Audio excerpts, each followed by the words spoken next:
This is an Old Gamer Rants, episode 5 for the weeks of February 26, 2017.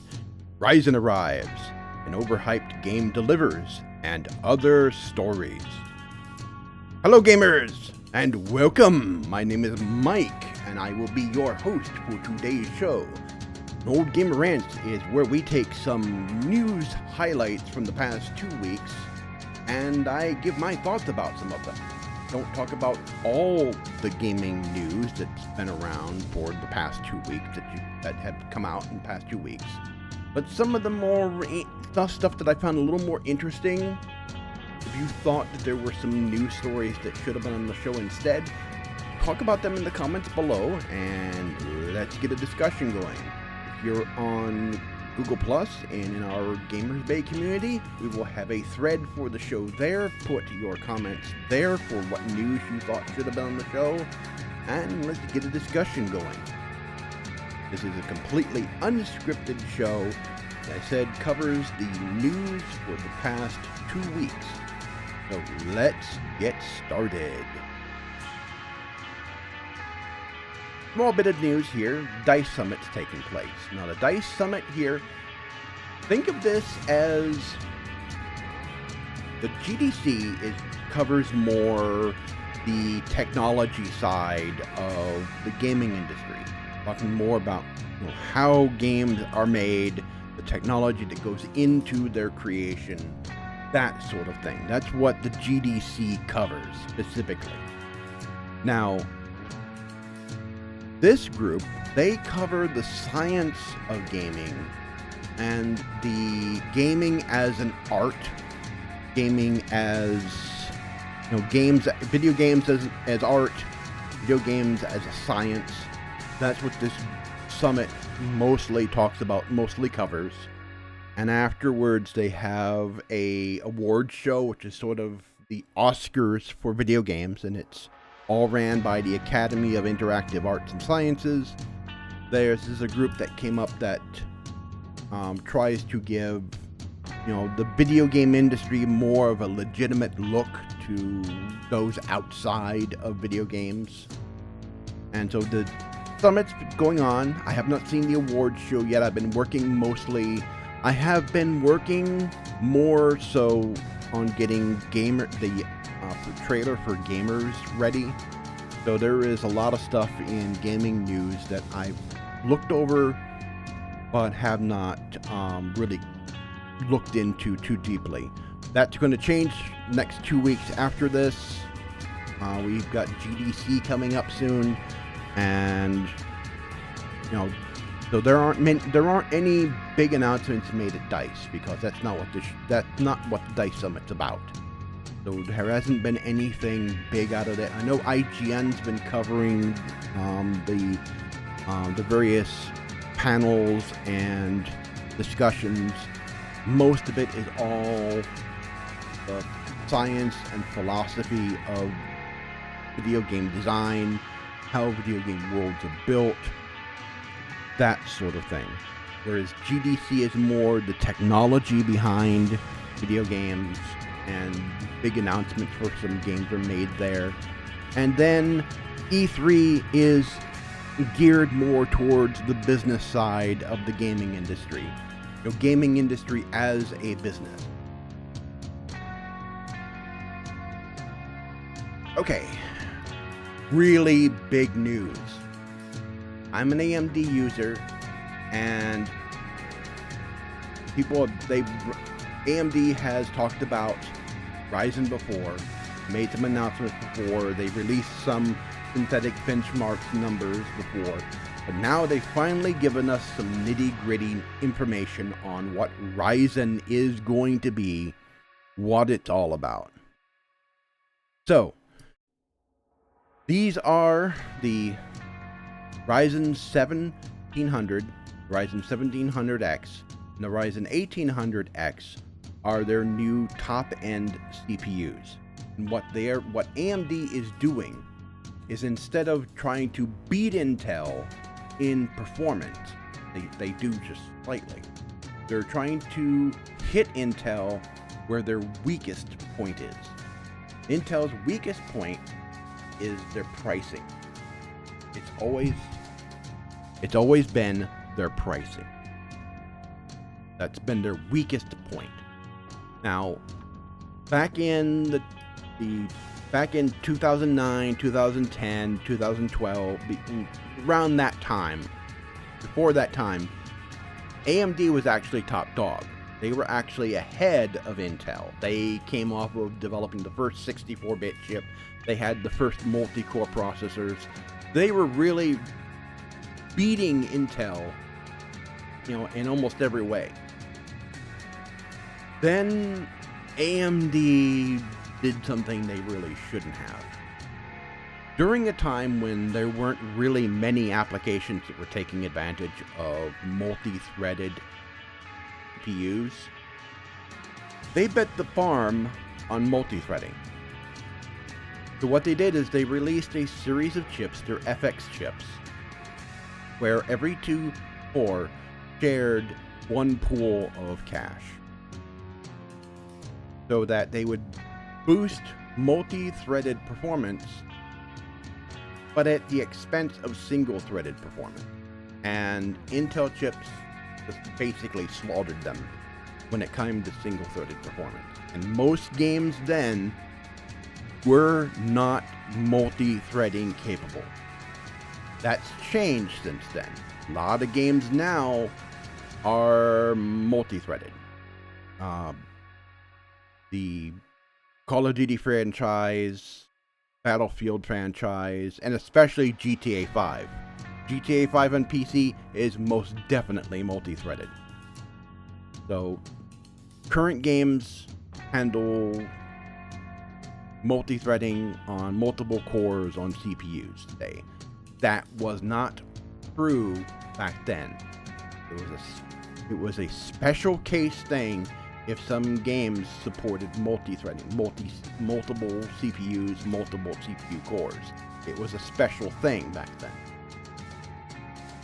And AMD bet the farm on it, and it cost them. Now, it didn't cost them the company, but they lost market share in a big way. So, literally for the past 10 years, almost for the past 10 years, Intel has had virtually no competition. No competition. And they've been sitting on their laurels. The one thing that Intel is criticized for about more than anything right now is that they become complacent, because there hasn't been a significant boost in performance from each generation of their chips. You have a 4th or 5th generation Intel processor. There hasn't been a significant enough jump in performance to justify upgrading. There has not been a significant jump in performance to justify the upgrade. So if you have a 4770K processor, you really don't need to upgrade. And this has resulted. Now, the result of this, this is partially tied into what's happening with the PC industry as a whole. What's happening is that there's no real incentive to upgrade the chips. Some people, in the enthusiasts, they'll upgrade. The enthusiast in PC enthusiast industry, that's growing by leaps and bounds. But when it comes to the casual PC users, there's really no incentive to upgrade. And that's why that portion of the market's dying. That's why the portion of that portion of the PC market is dying, because Intel has been complacent. There hasn't been a significant boost in performance between their different generations. Just an improvement in in power usage, an improvement in power efficiency, but not really an improvement in performance. And there are some people who are very angry with them because of this. So what AMD has done is they, instead of attacking Intel in the performance department, what they've done is they have made CPUs that are comparable, if not just slightly better in performance than what Intel currently offers. The slightly better. And they're beating them on their weakest point, which is price.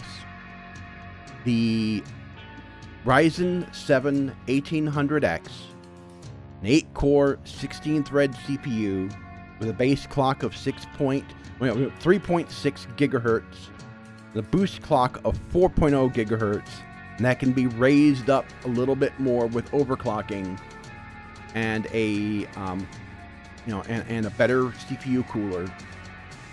It performs as well as AMD's top-of-the-line $1,000 Core i7. It performs as well. It matches performance single-threaded, and it does slightly better multi-threaded. And it beats a $1,000 processor at only $499. Holy crap. And then you have the Ryzen 7 1700X. Again, 8-core, 16 threads, base clock 3.4 gigahertz, boost clock 3.8 gigahertz, can be pushed up to 4.0 with overclocking. $399, cheaper than the i7 that it is been pushed up against. That it is up against. Not pushed up against, but that it is competing with. And then there is the Ryzen 7 1700, the lowest end of the chips, the new chips that they're coming out with. Again, 8 cores, 16 threads, 3 gigahertz base clock, 3.7 gigahertz boost clock. Not overclockable, but this is the one that AMD showed up against the Intel processor on Battlefield 1 in their tests. This is the one that they've been showing off in their synthetic tests and in their Battlefield 1 test in their last presentation. And this is a $330 processor. Cheaper than the Intel i7 of comparable power and performance. So if you wanted to build a system, but the price of the latest Intel processors has pulled you, turned you off, and you're confused about, how good the less older generation Intel chips are, which they're just as good. They just don't have certain technologies included in the chips, like the latest processors from Intel will have, the ability to do 4K video. You'll need one of those for 4K video from like Netflix or whatever. This will be capable of that as well. The new AMD processor will be capable of that. But yeah, you'll be able to build a comparable machine for less money. And that's a big deal. That is a big deal. So yeah, go Team Red. They are back. AMD is definitely back. Now, Team Red is actually Radeon. The company has split itself in half. The CPU side and graphics card sides are separate now. So, but I still consider them all AMD. And it's an exciting time, especially for us AMD users. I'm going to be upgrading to the Ryzen 7 1700 sometime this year. I am going to be getting a new AMD graphics card within a month or so, because I need a 4 gig graphics card. I've got a 2 gig one right now, I need a 4 gig one. So this is big news. Big news. Speaking of big news, Horizon Zero Dawn launch. Now this is new open world RPG from Guerrilla Games, and this was a very heavily hyped game too. Very hyped. Now, in recent history, we've had incidences where games were significantly hyped and the games did not live up to the hype. Had that with, we had that with No Man's Sky.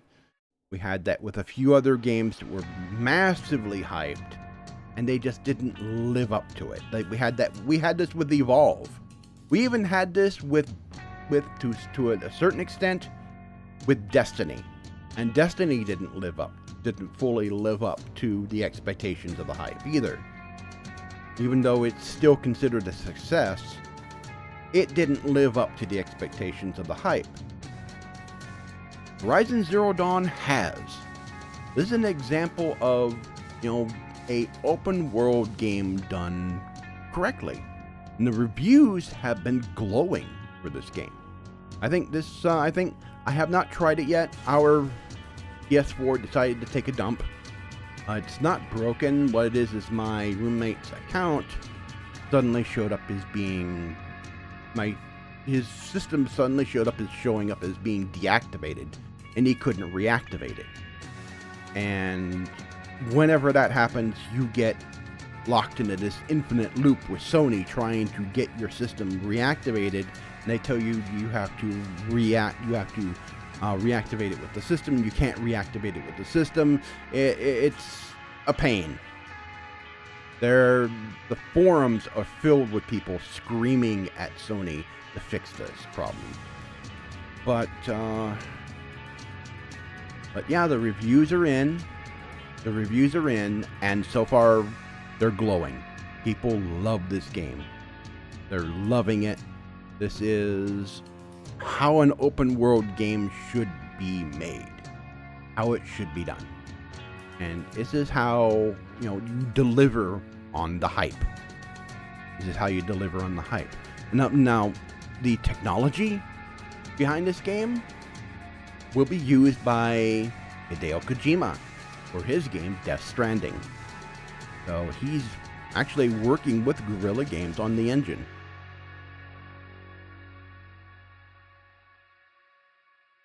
Not exactly the biggest news, but as I said, I was working on getting the trailer for Gamers going, and I hadn't been following up on gaming news as much as I should.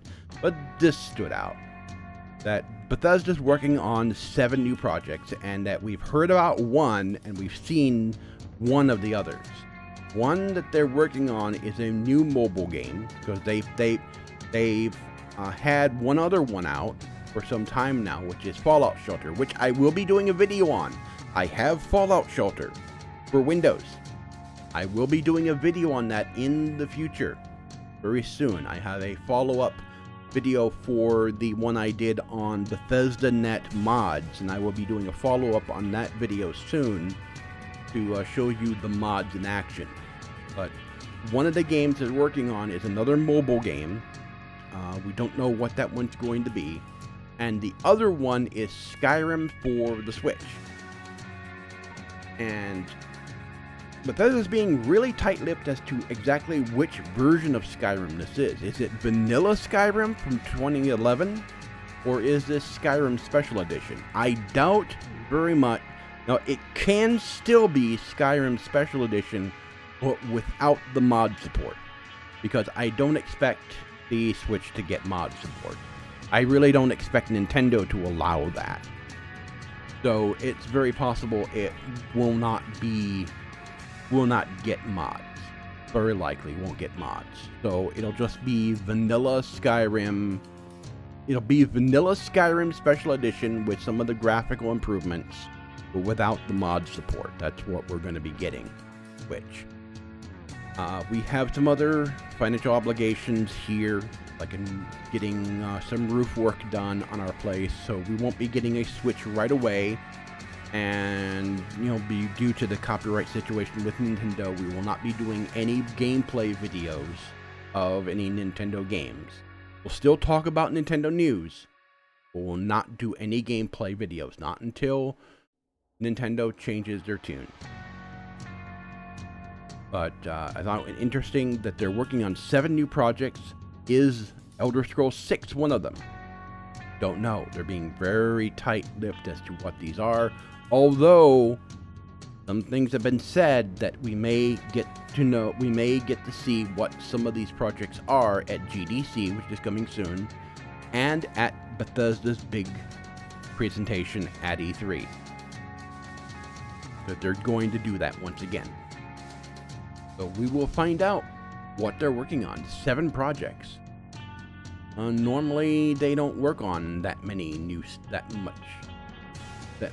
things all at once. Could this be Fallout New Orleans from Obsidian? Could Obsidian be working on a new Fallout game? Possibly. They said that they weren't. But then really, if they are working on a new Fallout game, would you really expect them to say, "Oh, yeah, we are," if they're under an NDA to say they're not? Because most of the developers that would be working on games for other companies, they're usually under an NDA and they're not allowed to talk about it.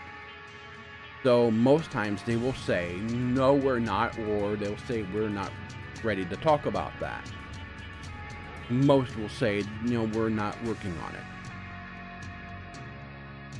So, will we see a Fallout New Orleans or whatever the current rumor is for another, Obsidian Fallout title? I don't know. It's hard to say. Probably, or maybe not at all. And it's all rumor as to right now. Now, the only thing that we have confirmed is that Bethesda is working on 7 projects. And, that's a lot. Speaking more of Bethesda games, Elder Scrolls Online is getting a big expansion. It will be releasing around the same time as the big expansion for Final Fantasy XIV, Stormblood. So we're going back to Morrowind. Now, my first Elder Scrolls game was Elder Scrolls 3 Morrowind, and it was amazing at the time. It's really dated today. The graphics are incredibly dated, unless you use a graphical upgrade mod, which I did a video of at one time, and I may do some more videos on that in the future. But Morrowind was an amazing game at the time, and as good as Oblivion and Skyrim were, there were aspects about Morrowind that were still better. And so Skyrim and Oblivion have had a hard time living up to the expectations that people have had about this series, because Morrowind was so good, because it was such a great game. Now we're going back to Vanderfell Island. Now, timeline-wise with Elder Scrolls Online, it is, it's before the events of, long before the events of Elder Scrolls 3. Long before the events of Skyrim. So this is before Talos. This is before Tiber Septim. So it's going to be interesting. This is before, if you had ESO Plus, you would get the DLC as a part of your account. Like, you would get the you received the Imperial City, Orsinium, Dark Brotherhood, and Thieves Guild DLC. Well, this is a full-blown expansion on a disc. There will even be a limited edition version that you can pick up that has some extras with it. So I'm going to be getting this, although I'm going to be pre-ordering, and I usually don't advocate pre-ordering, but I'm going to be pre-ordering Stormblood. That's the Final Fantasy XIV expansion, and I'll be picking this up after that for Elder Scrolls Online because I have an ESO Plus account also, and I play this game on occasion. So it's a big deal. We're going back to Vanderfell Island. We'll know more about this at Bethesda's big showing at E3. Though the game was developed technically by ZeniMax. ZeniMax owns Bethesda, and Bethesda owns ZeniMax. It's sort of a weird relationship those two companies have with one another. But yeah, going back to Vanderfell, going back to Morrowind.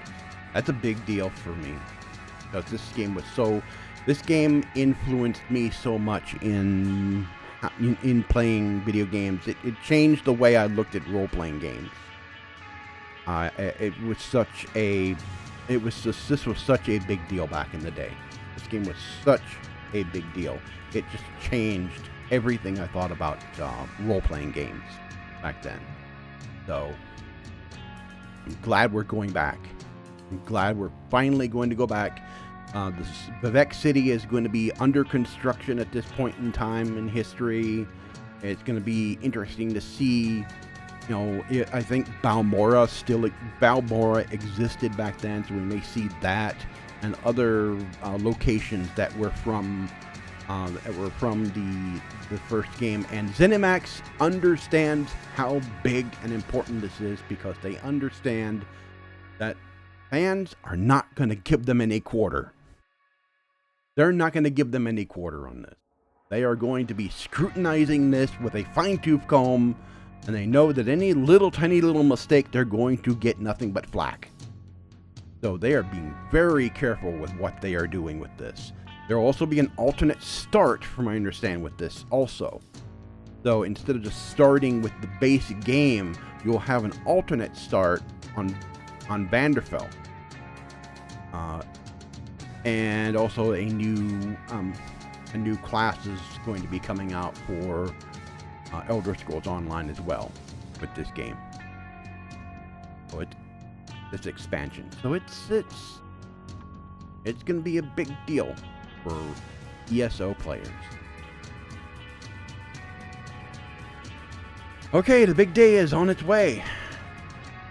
Now, while we're not going to be getting a Nintendo Switch here right away, a lot of people are looking forward to getting one.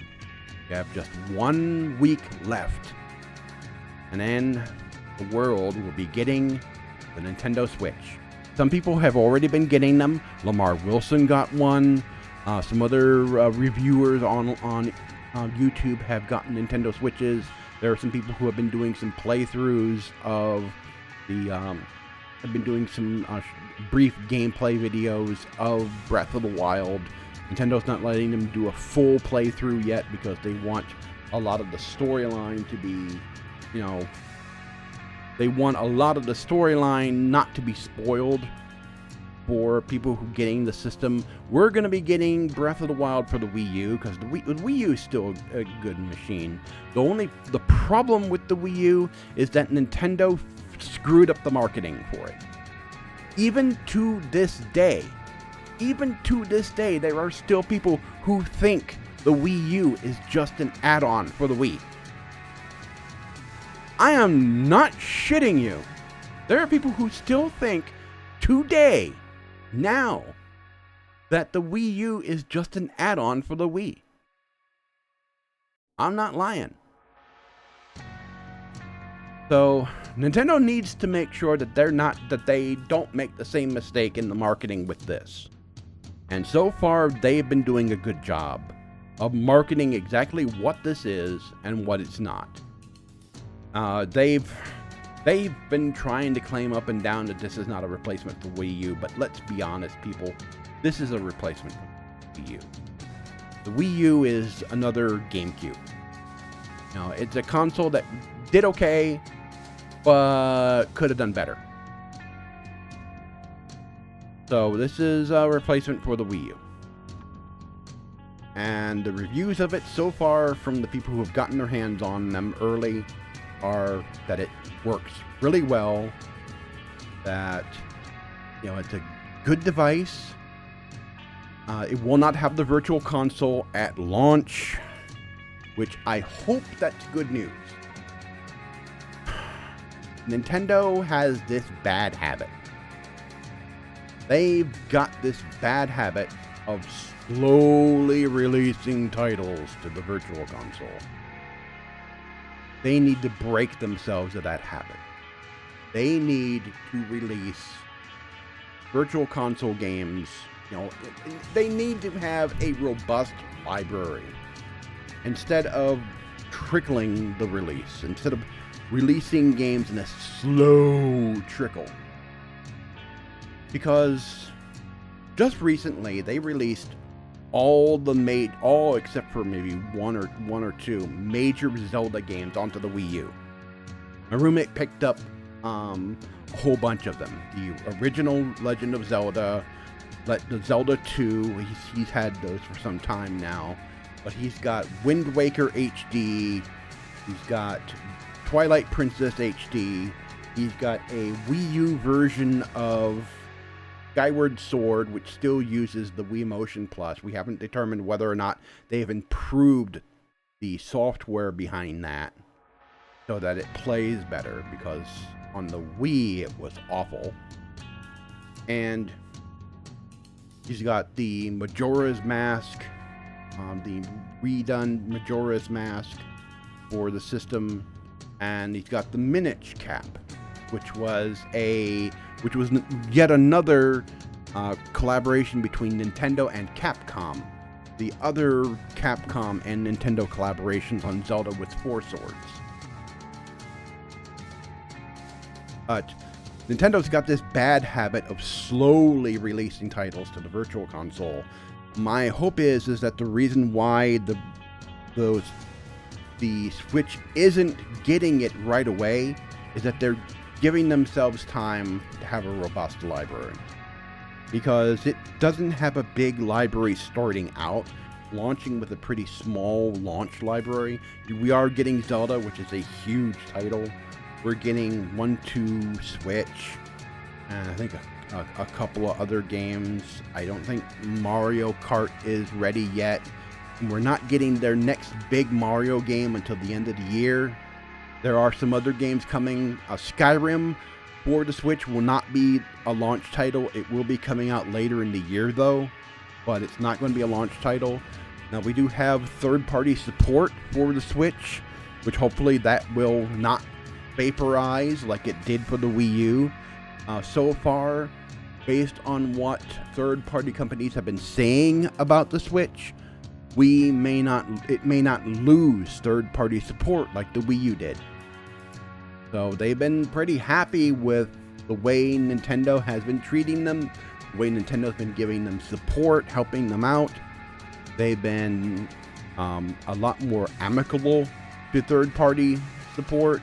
They haven't been as heavy-handed with them as they used to be in the past. Nintendo's learned to get along with them more. At least we hope that they've learned to get along with third parties more. Third parties better. So that the console doesn't have to survive off of just first-party games. That's what the Wii U has been surviving on most of its first-party titles. So hopefully Nintendo's learned from their lesson, and I beg Nintendo, don't screw this up. Don't screw this up. You're betting the farm on this machine. It's a smart idea combining console and portable, because frankly, there are going to be people who deny this. There are going to be people who deny this, but they're not paying attention to what's happening in the gaming industry. They only see what they're seeing with sales and what they're directly experiencing. They're not actually watching the gaming industry itself. Game consoles are dying. They are dying. They're beating pretty fast in Japan. they're fading pretty fast in Japan. Mobile gaming has taken off massively there. Massively. And they're still a little stronger here, but they're beginning to, they're slowly beginning to die. Frankly, I expect this console generation to be the last one. I expect this console generation will likely be the last one. If not the last one, the next to last. I don't expect there to be another console generation. After Microsoft launches their revamped Xbox One, their Scorpio, I don't expect there to be another major update to their game consoles for a long time, if at all. And Nintendo is in a prime position to really get into a area of the market that is seeing expansion, and that's mobile gaming. It's not an Android-based gaming system. It's their own proprietary OS. Doesn't run Android, but they are getting into the they've already been in the handheld arena for a long time, so they know that market. And this is the machine that bridges the console, home console, and the portable market. This machine bridges those two.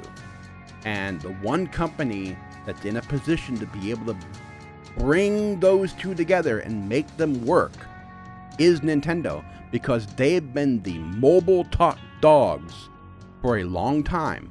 Before the iPhone came out, before Android, and they started taking over the gaming scene and the mobile gaming scene. So Nintendo's in a good position to really come out on top, as long as they don't screw up. As long as they don't screw up. So Nintendo, I'm begging you, don't screw this up.